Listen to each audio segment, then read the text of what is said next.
Assalamualaikum warahmatullahi wabarakatuh. Di sini kami dari Lab Siskom kelompok 132 dari sesi Jumat 2. Di sini kami akan mempresentasikan mengenai tugas besar Siskom, yaitu The Dynamic Simulation Model of Soybean in Central Java to Support Food Self-Sufficiency, a Supply Chain Perspective. Kami ke bagian modul 4, yaitu yang berjudul Stella. Perkenalkan, saya sendiri yaitu Dia Sylvia Anggraini, NPM 2003-2010-005, dan partner saya Amelia Ramadhani Ardisti, NPM 20004.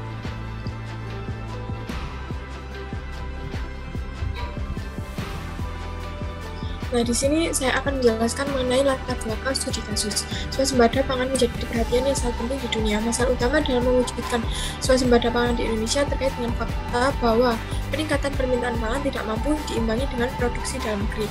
Hal ini terjadi karena laju pertumbuhan penduduk yang tidak seimbang dengan percepatan produksi komoditas pangan. Fakta menunjukkan bahwa jumlah kedelai yang diproduksi di Indonesia tidak cukup untuk memenuhi kebutuhan dalam negeri. Sehingga untuk memenuhi permintaan tersebut, pemerintah harus mengimpor. Produksi dalam negeri hanya mampu memenuhi sekitar 30% kebutuhan dalam negeri. Nah, strategi umum untuk meningkatkan produksi kedelai dapat didekati melalui 5 sumber pertumbuhan, yaitu meningkatkan luas panen, meningkatkan produktivitas, mengurangi kesenjangan hasil, meningkatkan stabilitas, dan mengurangi kehilangan hasil panen. Simulasi merupakan alat yang tepat untuk digunakan, terutama jika diharuskan untuk melakukan eksperimen dalam rangka mencari komentar terbaik dari komponen-komponen sistem. Simulasi yang dilakukan menggunakan bantuan software Stella. Stella adalah software bahasa pemrograman visual atau Visual Programming Language yang menggunakan prinsip model dinamis dengan orientasi objek. Aplikasi ini berguna untuk mendesain suatu kegiatan yang meliputi penelitian, plan ajar, bisnis, dan lain-lain dalam bentuk gambar, alur, atau flowchart sehingga mudah dipahami dan dapat dicari rancangan yang terbaik. Akar permasalahan dalam penelitian ini adalah belum tercapainya swasembada kedelai karena produksi kedelai lokal belum mampu memenuhi kebutuhan dalam negeri sehingga pemerintah perlu melakukan kebijakan impor kedelai. Nah, di sini dapat ditarik rumusan masalah, yaitu bagaimana membuat sebuah model simulasi dinamis, peramalan perencanaan subsidi pupuk, strategi peningkatan produktivitas, dan penetapan luas lahan untuk meningkatkan produksi dalam negeri sehingga tercapainya swasembada kedelai. Adapun tujuan penelitian yaitu yang pertama, memahami model sistem dinamis beserta kegunaannya. Yang kedua, menganalisis hasil simulasi dinamis terhadap ketersediaan kedelai guna mewujudkan swasembada pangan. Yang ketiga, menentukan alternatif solusi untuk mendukung swasembada pangan.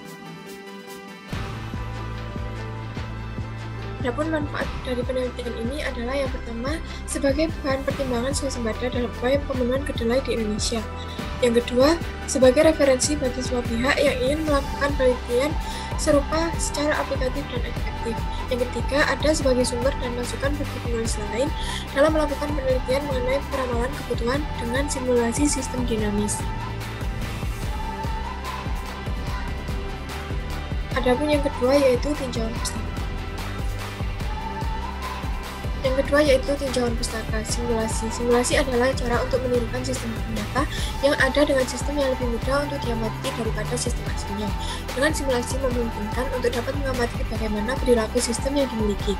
Dengan kata lain, model simulasi yang baik adalah model simulasi yang selain dapat menjelaskan hasil dari sebuah sistem, tetapi juga mampu menjelaskan karakteristik dan perubahan sistem dari waktu ke waktu.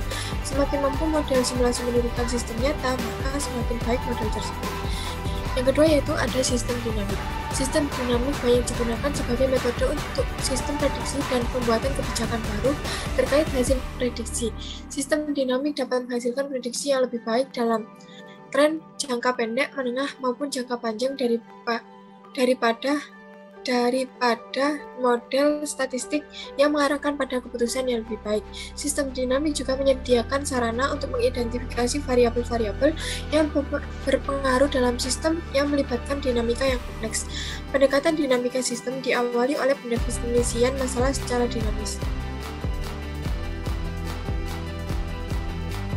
Stock and flow program. Stock and flow program atau stock and flow diagram. Stock and flow diagram atau biasa disingkat sebagai DFD, SFD adalah diagram yang mempresentasikan kinerja sebuah model dengan lebih detail dan tepat daripada causal law diagram. Dalam kata lain, stock and flow diagram ini adalah bentuk pengembangan dari CLD yang sudah ada, sedangkan CLD itu sendiri merupakan dasar dari SFD yang nantinya akan dibuat. Stock and flow diagram memiliki beberapa komponen, diantaranya ada stock atau level, flow atau rate, auxiliary, and system boundary atau search atau SIM. Stella adalah software bahasa pemrograman visual atau visual programming language yang menggunakan prinsip model dinamis dengan berorientasi objek. Program ini pertama kali didesain dan diperkenalkan oleh Barry Richmond pada tahun 1985 dan dikembangkan oleh EC System. Stella memungkinkan pengguna untuk menjalankan model yang dibuat sebagai representasi grafis dari sistem menggunakan 4 blok bangun dasar. Yang ketiga ada metodologi penelitian. Penelitian ini dilaksanakan pada bulan Maret sampai September pada tahun 2018 dan berlokasi di kawasan Jawa Tengah di Dinas Pertanian, Dinas Perindustrian, dan Dinas Perdagangan Provinsi Jawa Tengah dan instansi terkait lainnya. Pengumpulan data dilakukan dengan melakukan wawancara dan studi kepustakaan. Tahap pertama adalah memahami sistem yang berjalan dan menemukan masalah. Variabel-variabel yang terlibat dapat didefinisikan dengan melakukan wawancara mendalam dan studi literatur yang dilakukan pada penelitian sebelumnya.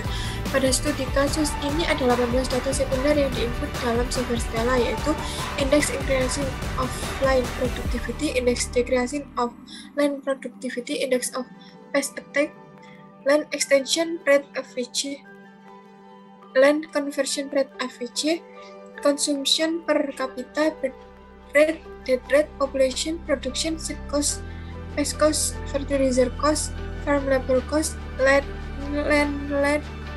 charge, and Index Increasing Rent land charge.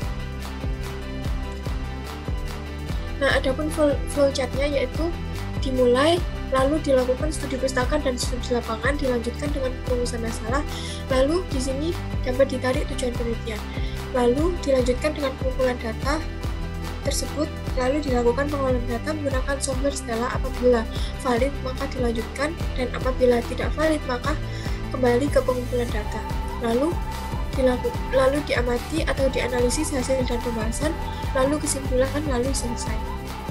Selanjutnya akan dipaparkan oleh rekan saya. Baik, selanjutnya saya akan menjelaskan mengenai model simulasi persediaan kedelai. Di sini dapat dilihat hasil dari software Stella, di mana di sini ada beberapa stok yang terlibat, yaitu ada production, domestic soybean demand, kemudian population, kemudian land charge, kemudian land productivity, dan crop area. Dengan masing-masing terdapat conveyor, kemudian terdapat flow, dan juga dihubungkan dengan konektor.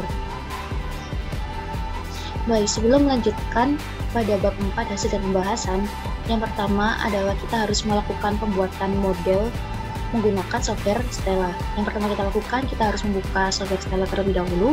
Nah, kemudian kita klik file, kemudian klik new. Lalu akan muncul tampilan kerja yang kosong seperti ini. Lalu selanjutnya, di sini ada beberapa tools, yaitu mulai dari stock, kemudian flow, kemudian converter, dan juga konektor. Nah, di sini yang pertama-tama kita lakukan adalah mengidentifikasi semua variabel yang terlibat pada ketersediaan kedelai di Jawa Tengah. Di sini yang pertama kita lakukan, kita harus identifikasi stoknya terlebih dahulu. Yang pertama itu ada production,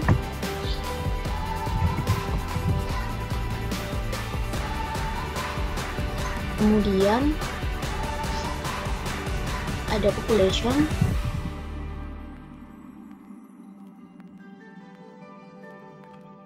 lalu ada domestic soybean demand,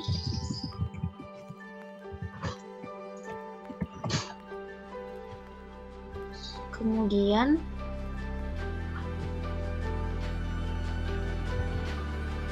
ada land productivity,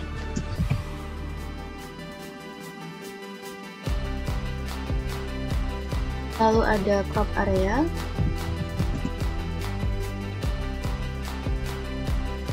lalu yang terakhir adalah mengenai rent charge.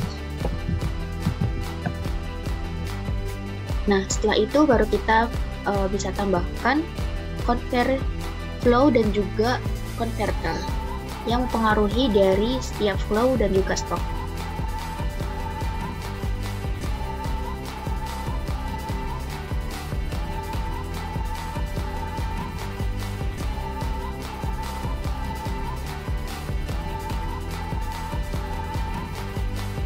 Ini adalah demand of import.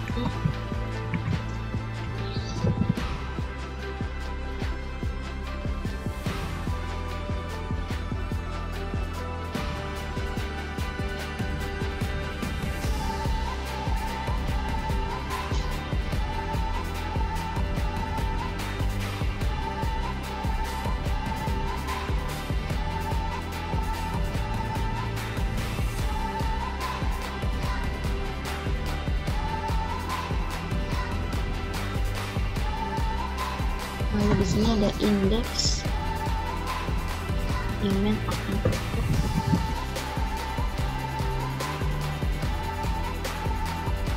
Di sini adalah indeks demand of,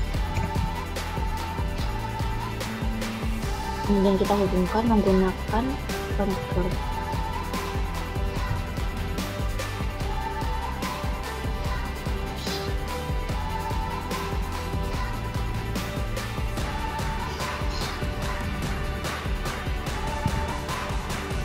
Nah, di sini dapat dilihat bahwa untuk stok dari production sudah dibuat. Di sini untuk pembacaannya sendiri, pada stok production di sini dipengaruhi oleh dua kemungkinan, yaitu ada permintaan impor kedelai dan juga permintaan ekspor kedelai. Di mana untuk permintaan impor kedelai ini dipengaruhi oleh indeks dari permintaan impor kedelai. Sementara untuk permintaan dari ekspor kedelai dipengaruhi oleh indeks permintaan dari ekspor kedelai. Nah, selanjutnya untuk memberikan equation atau memberikan nilai, kita bisa masuk ke model. Nah, lalu akan muncul tanda tanya seperti ini. Ini artinya belum terisi nilai. Maka kita akan isi satu persatu. Untuk indeks demand of imported ini, nilainya adalah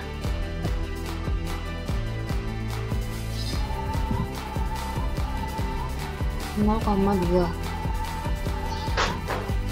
Kemudian yang ini adalah 0,5. Oke. Nah, maka setelah diisi nanti tanda tanya dari setiap objek ini akan hilang.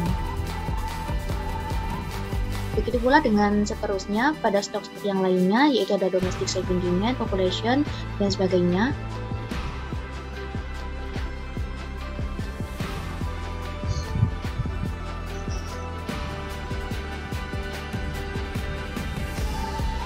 Nah, langsung saja di sini sudah terlihat bahwa semua variabel telah teridentifikasi. Untuk penjelasannya sendiri, di sini pada ketersediaan kedelai dipengaruhi oleh beberapa stok, yaitu ada production, kemudian ada permintaan domestik kedelai, kemudian ada population, di sini ada populasi yang dipengaruhi oleh kelahiran dan kematian, dan juga pada populasi ini nantinya akan mempengaruhi permintaan dari konsumsi kedelai. Kemudian konsumsi kedelai ini akan mempengaruhi konsumsi dari domestik soybean atau permintaan domestik lokal. Kemudian selain itu juga ada di sini ada variable cost dan juga ada total soybean sale, lalu ada fixed cost atau biaya tetap, ini adalah biaya variabel. Kemudian di sini ada biaya dari aktivitas petaninya. Lalu kemudian di sini ada stok dari Randland charge yang dipengaruhi oleh increasing Randland charge. Lalu kemudian di sini ada land productivity atau produktivitas dari lahan yang dipengaruhi oleh peningkatan dari produktivitas dan pengurangan dari produktivitas. Lalu akan mempengaruhi production. Lalu di sini ada crop area, di mana stok crop area atau luas area tanam ini dipengaruhi oleh perluasan lahan dan juga konversi lahan. Nah, setelah semua variabel telah teridentifikasi, maka selanjutnya kita bisa merancangkan program. Nah, sebelum merancangkan program, kita harus mengatur run speknya terlebih dahulu. Di sini karena dalam studi kasus kita ingin mengetahui 20 tahun ke depan dari tahun 2017, maka kita isi dari tahun 2017 hingga tahun 2037. Kemudian untuk unit of time-nya kita pilih tahun. Oke, setelah itu sebelum kita merancangkan, kita juga harus mengklik grafik atau tabel yang ingin kita cari tahu nilainya. Nah, di sini untuk grafiknya kita klik 2 kali. Yang pertama kita ingin ketahui adalah crop area. Kita masukkan, kemudian kita klik OK. Masih belum muncul, tapi sudah muncul dari angka-angkanya dan tahunnya. Kita running terlebih dahulu.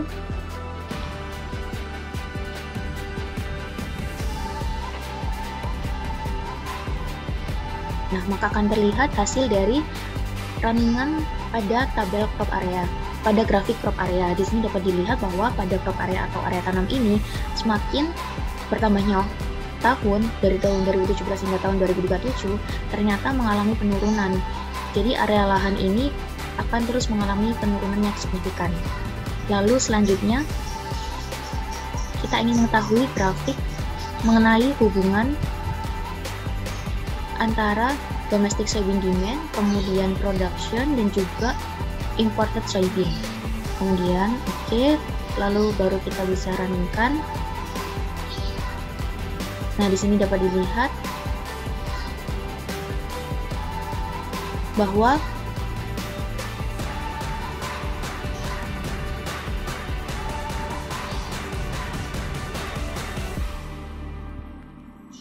Nah, di sini dapat dilihat bahwa untuk yang biru ini adalah domestic soybean, kemudian yang production adalah berwarna merah, yang ketiga ini adalah permintaan domestik.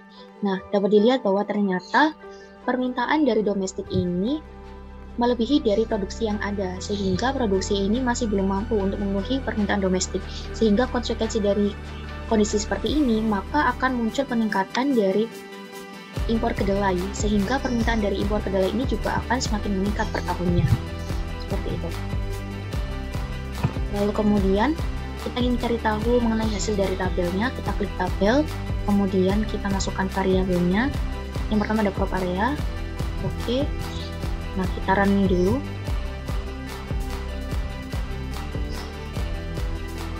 Maka akan terlihat hasil dari tabelnya. Di sini dapat dilihat bahwa dari tahun 2017 hingga final tahun 2037 ini terus mengalami penurunan. Dapat dilihat bahwa angkanya akan semakin menurun dari 5.500 hingga 213,18. Lalu selanjutnya kita akan cari tahu mengenai hasil tabel dari domestic soybean, kemudian production, dan juga demand of imported soybean. Nah, kemudian kita running. Nah, di sini dapat dilihat bahwa dari tahun 2017 hingga tahun 2037 atau finalnya di sini, nilai dari produksinya ini akan semakin meningkat. Begitu pula dengan nilai dari produksi, kemudian permintaan domestik dan juga permintaan impor ini akan semakin meningkat. Namun, untuk yang domestic soybean ini, peningkatannya paling signifikan di antara kedua variabel ini, sehingga melebihi dari produksi yang dihasilkan. Nah, oleh karena itu, maka akan muncul permintaan impor yang akan semakin meningkat pula per tahunnya. Di sini dapat dilihat bahwa terjadi peningkatan yang signifikan.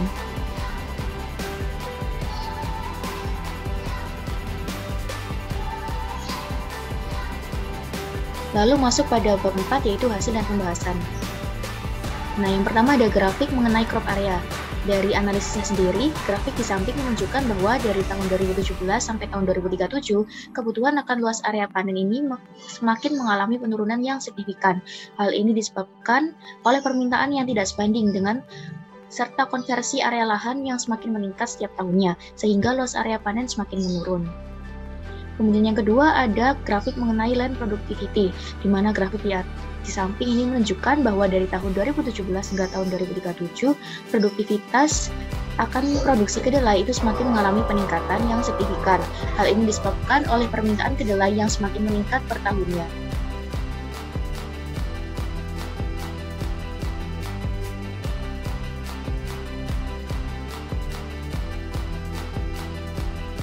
Kemudian grafik yang ketiga berkaitan dengan hubungan antara production, kemudian domestic soybean demand dan juga demand of imported soybean, di mana dari grafik di samping ini dapat dilihat bahwa hubungan antara produksi, kemudian yang digambarkan dengan grafik berwarna biru ini, kemudian permintaan lokal kedelai atau domestic soybean demand yang digambarkan pada nomor 2 atau garis berwarna merah, dan juga permintaan dari impor kedelai yang digambarkan dengan grafik berwarna ungu. Ini menunjukkan bahwa dari tahun 2017 sampai tahun 2037, jumlah produksi, permintaan lokal, dan permintaan impor semakin meningkat. Jumlah permintaan lokal yang digambarkan dengan grafik berwarna merah muda menunjukkan kenaikan yang paling signifikan dibandingkan variabel produksi dan permintaan impor. Selanjutnya, produksi yang ditunjukkan dengan grafik berwarna biru menunjukkan kenaikan yang paling rendah. Nah, selanjutnya berikut merupakan hasil dari table pad untuk setiap variabel yang ingin diketahui nilainya. Yang pertama ada crop area. Di sini dapat dilihat dari tahun 2017 hingga tahun 2037, crop area ini akan semakin menurun dari tahun per tahun. Yang dari tahun 2017 sebesar 5.500 hingga tahun 2037 sebesar 213,18. Kemudian untuk yang land production juga di sini dapat dilihat bahwa dari tahun 2017 hingga tahun 2037 terjadi peningkatan mulai dari 0,8 hingga sampai finalnya yaitu 2.660.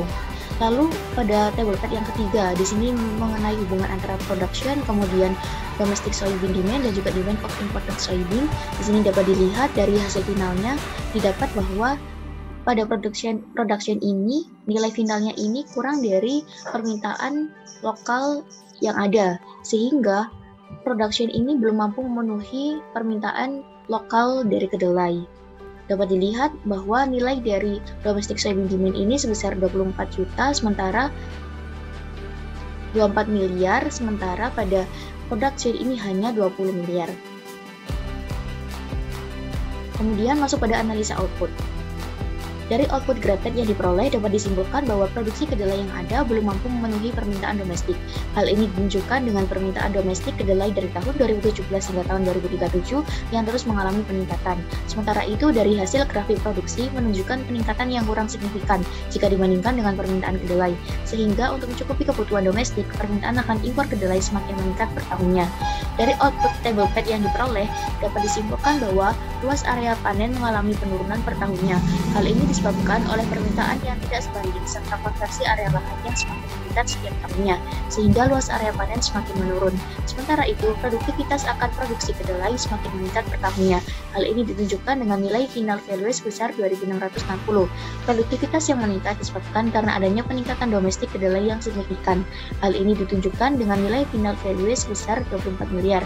Sementara itu, hasil produksi kedelai ternyata belum mencukupi permintaan yang ada. Hal ini ditunjukkan dengan nilai final value sebesar 20 miliar. Sehingga konsekuensi daripada kondisi tersebut, maka terjadi peningkatan terhadap permintaan impor kedelai yang signifikan pula. Dalam hal ini, swasembada pangan kedelai belum tercapai, dikarenakan produksi yang belum dapat memenuhi permintaan yang meningkat dari tahun ke tahun. Kemudian masuk pada kesimpulan. Yang pertama, sistem dinamik adalah suatu metode analisis permasalahan di mana waktu merupakan salah satu kitab penting dan meliputi pemahaman bagaimana suatu sistem dapat dipertahankan dari kegangguan di luar sistem atau dibuat sesuai dengan tujuan dari pemodelan sistem yang akan dibuat. Sistem dinamik dapat menghasilkan prediksi yang lebih baik dalam tren jangka pendek, menengah, ataupun jangka panjang daripada model statistik yang mengarahkan pada keputusan yang lebih baik. Kesimpulan yang kedua, dari hasil simulasi yang dilakukan dapat disimpulkan bahwasanya produktivitas akan produksi kedelai semakin meningkat per tahunnya. Hal ini disebabkan karena adanya peningkatan domestik kedelai yang signifikan. Sementara itu, hasil produksi kedelai ternyata belum mencukupi permintaan yang ada, sehingga konsekuensi daripada kondisi tersebut, maka terjadi peningkatan terhadap permintaan impor kedelai yang signifikan pula. Dalam hal ini, swasembada pangan kedelai belum tercapai, dikarenakan produksi yang belum dapat memenuhi permintaan yang meningkat dari tahun ke tahun.